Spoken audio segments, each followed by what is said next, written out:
This is where I camped last weekend. It was really awesome. My battery died, of course. Anyway, let's see. Okay.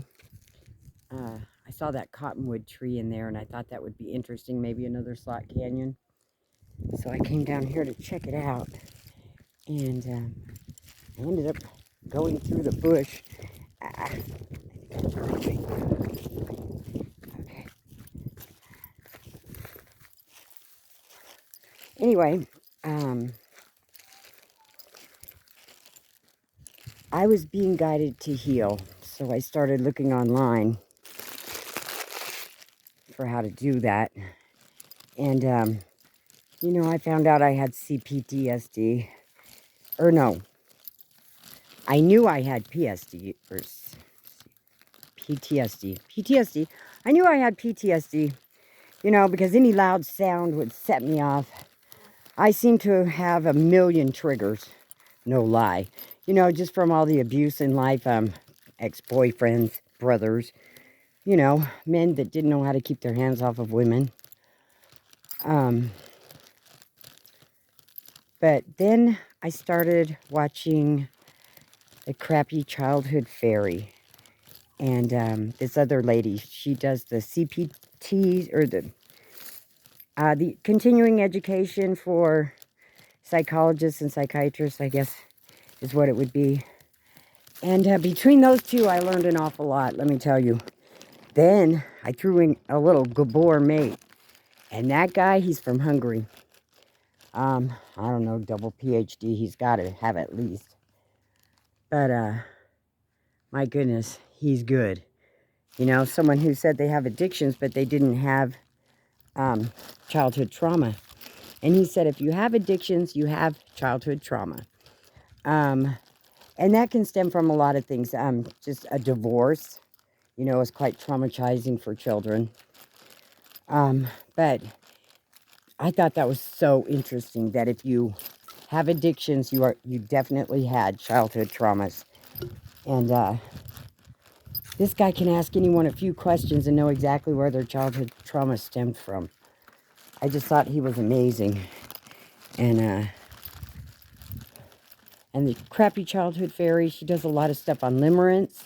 And if you're lonely and you don't seem to attract the kind of people you want to attract in a partner or even just in a friend, then you should really look up the Crappy Childhood Fairy before you get into any of the rest. She kind of gives it to you easy. Watch a few of her videos. I mean, they're 20 minutes long, and you might have everything in the world to gain and absolutely nothing to lose, which has been my case. In my case, it was like a can of worms, but I hope that's not what you find. I don't like worms. I like them if they catch me a nice big fat fish, but other than that, I really don't like worms. This is where the limb fell off of this cottonwood tree. Way up there. This is gorgeous. There's a family just over there playing. If you hear any kids squealing, that's what it is. When I was here camping last weekend, this whole pool was full. It was full of water, and it was beautiful. It was like green water. So pretty.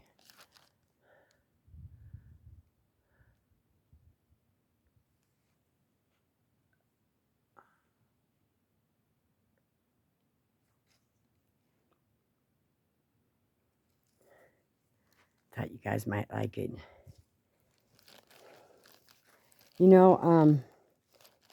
When I found out that narcissists do actually cause brain damage, it blew my mind. And then, the gaslighting, the triangulating, just the crazy making. And my brothers and my sister and my mother and my father were all pushing my buttons my whole life. And I was the scapegoat, so everything was always my fault. And there was always something to blame everything on. And when I went no contact with my mother and my brothers, boy, they all just got up in arms. They started calling me. My one brother who hasn't called me in 10 years is on the phone telling me how I am how I'm abusing my mother. And I did not even call her. She called me, you know? It's just, it's amazing how up in arms and how offensive they get towards you when all you do is just go gray rock on them if you talk to them at all, you know?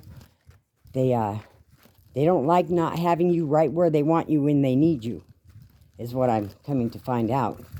Because they were all up in arms. They were all up in arms. You know, and you know, I didn't think it could be true that my whole family were narcissists. I didn't think it could be true, but you know what? It's true. I mean, I went to Ohio the last time and my mother kept saying, "Oh, he did not do that. Oh, surely not. He would never do that." And when I realized that practically everything she ever said to me was gaslighting me, I stood there in shock. And she has never once. Hey, baby. Hi, pretty pup. Oh, I got someone else's pup with me. Aren't you a good pup? You are a good pup. Oh, look how pretty this dog is. Yeah, look how pretty. You're a pretty boy. Yeah, I'm going to pet you. Yeah, you're a good baby. You're a good baby. Yeah, that's a good baby. Up. No, no, no, no. Get down. Go on. Get down. And it's not food. It's just rocks. See? It's just rocks. It's just rocks. Anyway, I don't remember. Oh, yeah, she was gaslighting me constantly. And looking back, she's been doing it to me since I was a very small child, thinking that I over dramatize everything, and that none of the things that I ever said happened really happened. You know, it's no wonder I'm half crazy. And then looking back at all the times I was blamed for everything, and then finding out that every year they take vacation without me, you know?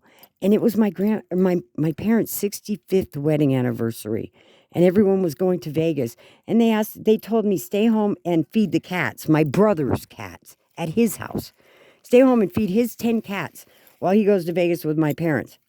Then I started looking online at my brother and sister's stuff because I never go on Facebook, and I see all the vacations that they have taken over the years without me, renting houses down in Malibu and or wherever it is, down at the beach in California, and you know, Vegas trips and things like that. Everyone's sitting around a big dinner table, and every single time, the neighborhood kid that lived up the street from us when we were kids, his name was Andy. He was there. He was there, but I was not there. He was there at the 65th wedding anniversary. He was there at all of them. I mean, that is just, that's just a little messed up. And I was devastated when I realized what was actually going on. I was pretty devastated, let me tell you. This is so pretty. So pretty. I love these flowers. I used to put them in arrangements for Gary. It's a minimalist hotel really close by here. And I love doing minimalist stuff. And I'm pretty good at minimalist. Anyway, yeah, that amazed me. That they would just, you know, go on vacation every year without me and think that, you know, well, we didn't think you'd want to go, is what they said. What the heck? They didn't think I'd want to go. So they didn't even bother inviting me.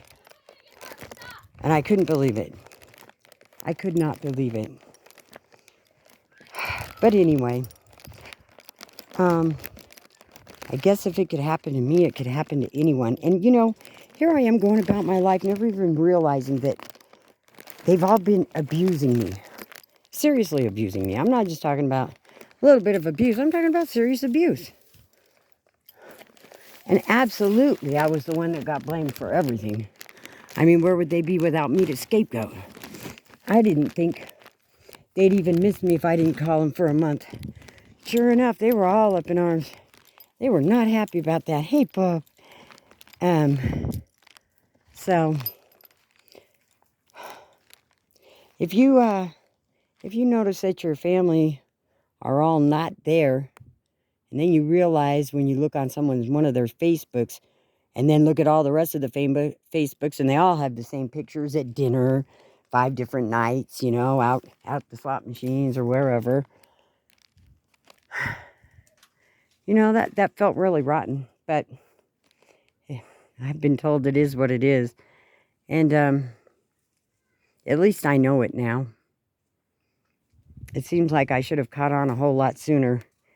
And then I started looking back, and I realized all my boyfriends and my ex-husband, they were all narcissists. Different types of narcissists, but still they use the same tactics, A couple of them were the type that they'd starve you to death for attention. They wouldn't even look at you, It would be like that would be too good for you or something, if they even so much as looked at you. So you move out of their room and get your own room in the house, and go about your business. And that's life, That was my life in 2 different relationships at least. Whoa, I'm trying to climb.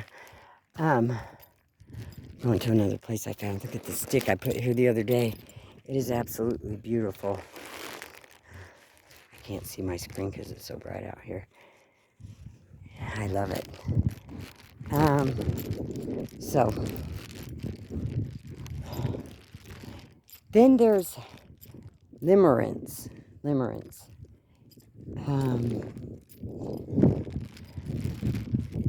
There's just, it was also depressing, and it was also true. And then I started realizing why I was attracting these people. It's an attachment style. There's a lot of different types, I guess. But when you've been gaslighted, when you have CPTSD, the CPTSD is just complex CPTSD. And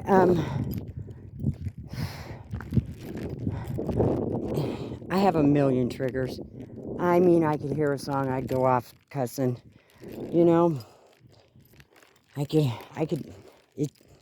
there's a million of them. I've got to learn my triggers, and I've got to learn to control my temper. And that's what I've been being guided to do. And it's not easy. But what's really, really weird is I didn't think I was healing at all. And I've been doing it a couple of years, and when I see people who have the same thing I do, it's like it's obvious. It's glaring me in the face, and I'm wondering why they can't see it. But then I remember, when you have it, you cannot see it. You don't know why these things are. You really don't understand how this is, why this keeps happening to you. But when I saw it in a friend of mine recently, and I realized that's exactly where I was probably a year and a half ago, I was in shock. I was truly in shock. And my heart went out to him, because I know how it feels to be lonely and to not have anyone in your life to share anything with.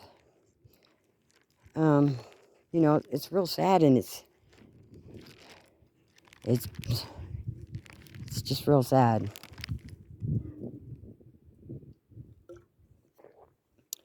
But I'm gonna go this way. And I really liked him and everything, but I didn't like him, and he was just so much needing a friend, someone to hang out with and everything. But the clinginess reminded me of my covert narcissist sister when she was little. She would just cling to me, and demand every moment of my attention, and I would have to walk her to the bathroom every time she went to the bathroom. And it's just that kind of stuff grates me. And come to find out, that's probably how I was, because I know he had the same thing I did, But when you're doing it, you don't see it. You don't see it. You don't see how needy you are.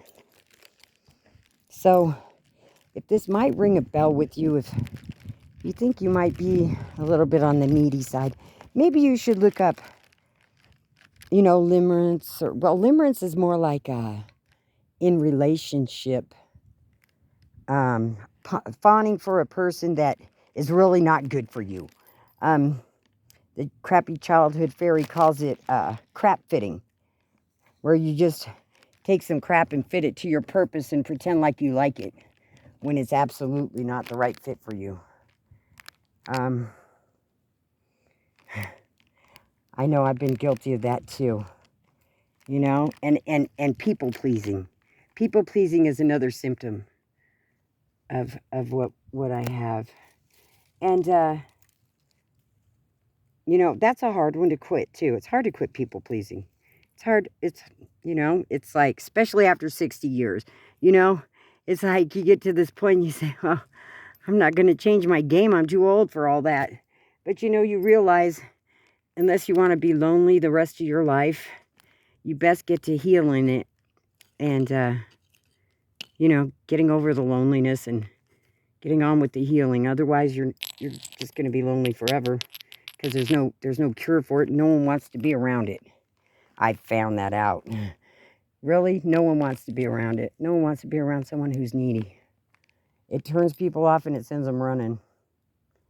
And I wouldn't have believed it if I didn't see it with my own eyes and realize that was me, you know, at one point in time.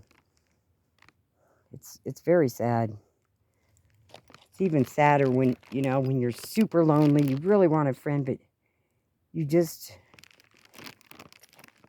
can't seem to meet anybody that, you know, that doesn't stab you in the back or or just run the other way. I don't know. I don't know how else to put it. I just, you know, I don't want anyone else to, at age 60, wake up and find out that you're all alone, that no one in your life is really ever, they've either been a crap fit or they've never really been for you and they were just using you for money or attention or, you know, narcissists like to do that. They like attention. They like people pleasers. That really floats their boat. And I just think I'm done with narcissists. I don't think I could do it anymore. I'm pretty well over it. I'm just looking at rocks here. There's some pretty rocks. Anyway, yeah, narcissists, they go for that stuff. They really do. So, look up the crappy childhood fairy. She's really good. She taught me so much. And limerence, that's a tough one too. I'll tell you, it really is, because, you know, you just keep trying to make things work that are not going to work. Anyway, it's a tough world out there. It really is. And people these days, I've not found very many people to be very nice, you know? And then just when I give up on the whole human race and, and I'm really just so fed up, someone comes along and does something really nice for me, you know? Like when I'm stuck in the sand in the desert and I have to walk a long way to get someone to drive all the way out there to get my car for me. And, you know, someone does something really nice like that and it gives me hope again. It does.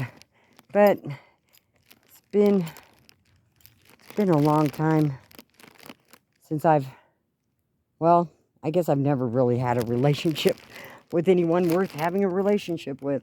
I mean, and that's the truth. That's really the truth. It's always been a crap fit. It's always been someone highly abusive. And, you know, that's not good. Because this stuff needs to be healed. We're all being called to heal our childhood wounds right now. If you're not getting it yet, you're going to be getting it any minute. The call to step up to the plate and do that is what I'm talking about. Because from what I understand, since 2020, it became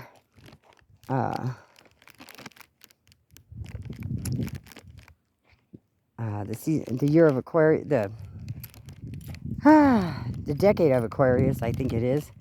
Anyway, and what is in the dark shall be brought to the light, is what I heard. Now, that happened for me. All this stuff came to the light. You know, the vacations, the gaslighting, the triangulating, the scapegoating, all of this. It was really hard to believe. And it took me a long time to swallow that pill. I'm telling you. Because you just can't believe that your own family can be so stinking cruel. But they are. They are. I was guided twice to drive to Ohio in the same summer. I guess I missed the signs. They call them the red flags. I missed the red flags the first time I was there. So I got back in the car and I drove back out there. And I really didn't want to do it. It took me 9 days to get there because I kept turning around and wanting to go back. But every time I did, there would be a traffic jam and I'd be sitting there for hours and hours and hours. And one time, 24 hours. So, I mean, that's how it got to be. It took me 9 days to get there because I kept turning around and doing that. And I kept running into problems. But I'm telling you, I couldn't have said this any time before, maybe just right now. But I'm glad I did go. I'm glad I did see what I saw. Because at least now I can heal from it. And now maybe there'll be time left, I don't know, to have a relationship or even just a friendship with someone that isn't wanting to use me, abuse me, some narcissist, you know. Oh, I got some really pretty rocks. But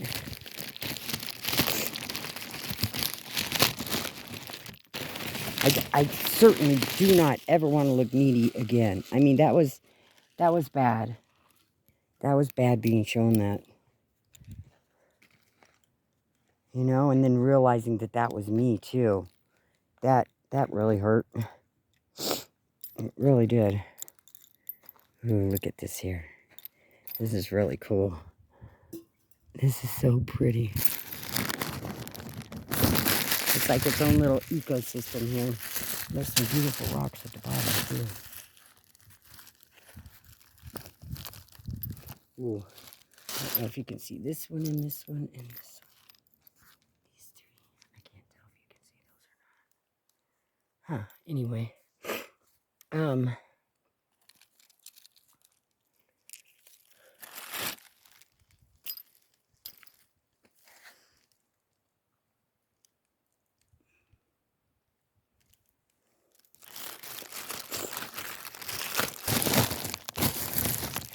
I don't know. I just thought I'd take you guys hiking with me. I'm going to be going to a lot of beautiful places this summer. My dog just had pups, so it kind of threw a wrench in my works. I was heading up to Zion, and then I realized she's going to have those pups at home and things. So it kind of threw a wrench in my works for a little while, but I'll be on track here in probably 3 or 4 weeks, heading out to Zion and then some more state national parks. Looking for some really cool hiking places. And I thought I'd take you guys along with me and share with you what my spiritual awakening has been like. I don't know. I guess they're all different, but, you know, you'll be shown what you're shown. And if this helps anyone to come to the realization that, yes, your family might be narcissists, and yeah, you might need to heal from a few things, you know. I mean, it's hell. It's hell to find that stuff out. And to realize that, you know, I've been wasting my whole life. I've been wasting my life on a bunch of narcissists that all they did was use me and abuse me and kick me to the curb, you know. Basically, that's what it was, my whole life. And, you know, it is what it is, but it still hurts. It hurts a lot. It hurts a whole lot. And,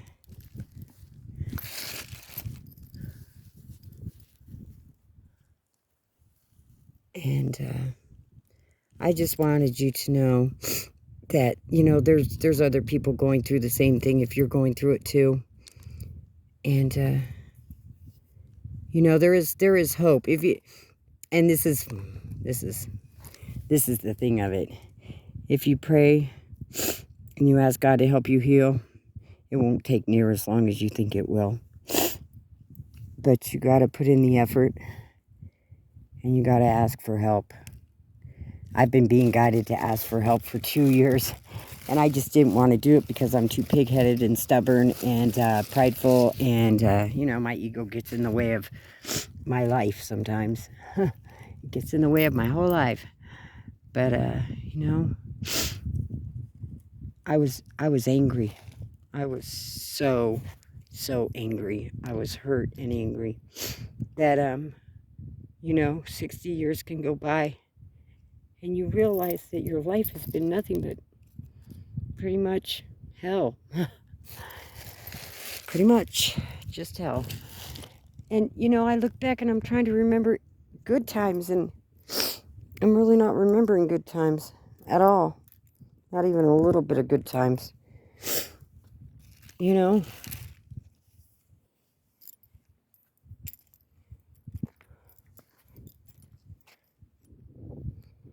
And I kept waiting for the, you know, the justice to step in. You know, okay, I see the truth. Where's the justice? Where's the justice? There's no justice to be had. There really isn't. Because, I don't know that narcissists even know that they're narcissists. They think they're perfect. There's nothing wrong with them. It's everyone else that has a problem. You know? They'll never see it. All you can do is just kick them to the curb. I mean, period. Kick them to the curb. Gray rock. If you have to speak with them at all, like if you share children with them and you have to talk to them or something, or just get an intermediary. I don't know. That's what I did with my husband. He was a narcissist. That was unknown to me at the time, but he really did a number on my ass, let me tell you. He took me to the cleaners. He had it all planned out right after I put him through college, you know? He had it all planned out to take every bit, every dime and then some. And then he had a bunch of money stashed, you know? And then, whatever you do, try to get, if you have to go through a custody battle with a narcissist, try to get an attorney that knows what narcissists are. Because they're a tricky piece of shit. Really. They're soulless creatures. They really have no soul, no heart, no... They have no problem torturing you every day of your life, you know? You do not want to get into a custody battle with them and have an attorney that doesn't even realize how narcissists fight. You know, you need to know how they fight so you can foresee what they're going to do next. I mean, truly, that's the way it is. I mean, my husband and I, we had joint custody, but he had plenty of time to work his magic on my daughter, you know. Just the way that they so slyly, so carefully go about grooming kids to do their bidding for them, it's really sick. So there's a lot more at stake than you think. I mean, I know having your kids at stake, that's really hard. But it's so much more once you realize what they really, really are. Because they are truly evil. There is no cure for them. You cannot cure them. I guess the only thing that you can look forward to is them getting older. Because then their tactics stop working as well. You know, they can't just use sex to get people to do the things they want them to do and pull the wool over their eyes and that kind of thing that they normally do. I mean, I proved in court right there in front of the judge. I had 3 of my friends get on the stand, and then at the very end I said, and did you sleep with them? And all 3 of them had to say yes because they did. And, you know, he still got half custody, which pretty much destroyed me. It really did. It truly did. Oh, shoot. I lost my cup. Huh.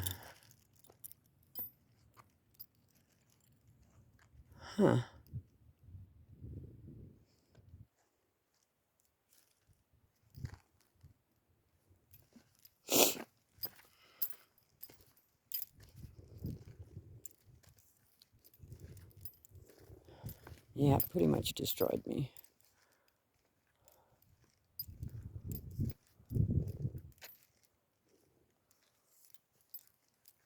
Oh, there it is. Anyway, this place is beautiful. It's got a little gully that goes down here all the way out. And then this is where I'm going, over there where that cottonwood tree is in that crack. It's beautiful. There's a lot of wood down there. There's a big pond. It's pretty deep too. It's actually really deep. Oh, another piece of petrified wood.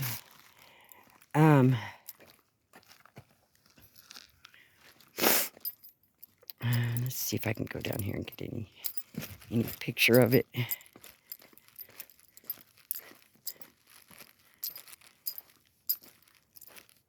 Ooh, I love the bark off these cottonwood trees. It's beautiful.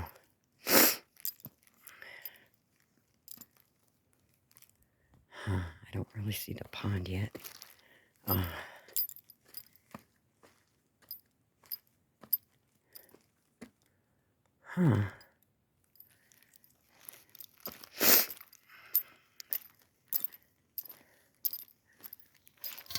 Yeah, it's just reflective, and it's reflecting the rocks back, so you really can't see it. Hold on. We'll get down to it.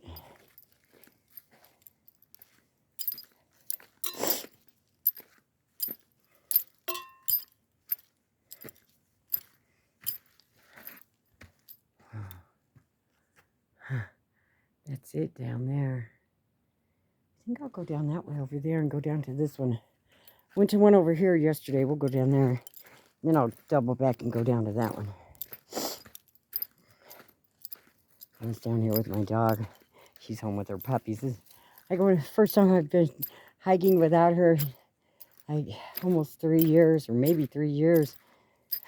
Seems really weird. That other dog, the neighbor's dog over there, wanted to tag along with me, though. That was cute.